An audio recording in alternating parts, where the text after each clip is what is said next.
We're going to find some principal nth roots. And these are all second roots. They have the invisible 2 in the hook of the radical sign. So they're index 2.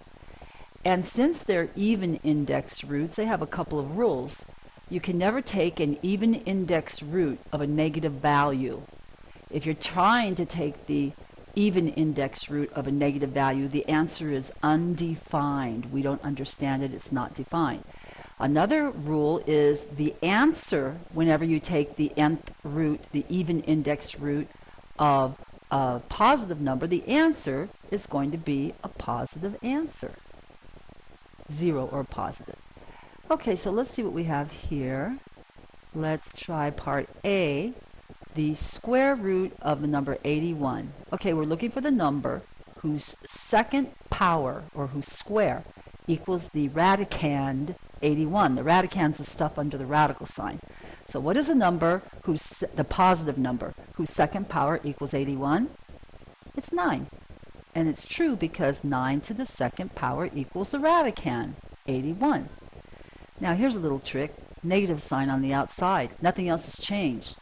That negative sign is outside of the radical. It's not under the radical. It's not part of the radicand. So it's just a hitchhiker that comes along for the ride. Negative parenthesis square root of 81. So bring the negative sign along and take the square root of 81. It gives you a 9 again. And the answer this time is negative 9. Not that our square root was the negative answer, but it was actually a positive answer with the hitchhiker on the outside, the negative sign. Now compare that question to part C.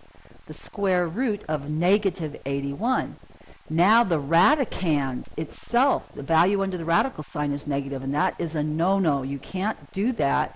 You cannot have a negative value under there when you're taking an even index root, and this is a square root, in other words, a second root. The index is 2. So that means our answer is undefined. Okay, now what I mean when I say undefined is that it's simply not a real number. All right. And the reason why is because if you do the even index root of a negative value, the answer is not real. So the answer we write is undefined. Part D, the square root of the fraction 1 over 4. The entire 1 over 4 is the radicand. The answer is 1 over 2 because if you take 1 over 2 and you raise it to the second power, the power of the index, that's the same as multiplying it times itself, you get the radicand, 1/4. And finally, part E, here we have a hitchhiker negative sign of the square root of 16 1/21. The negative sign comes along for the ride, and then we're going to take the square root of the 16 1/21, and that turns out to be the negative sign coming along for the ride, and then 4 over 11. And it's true because if you take 4 over 11 and you raise it to the power of the index 2, you get 4 times 4 over 11 times 11, which is the radicand 16 over 121.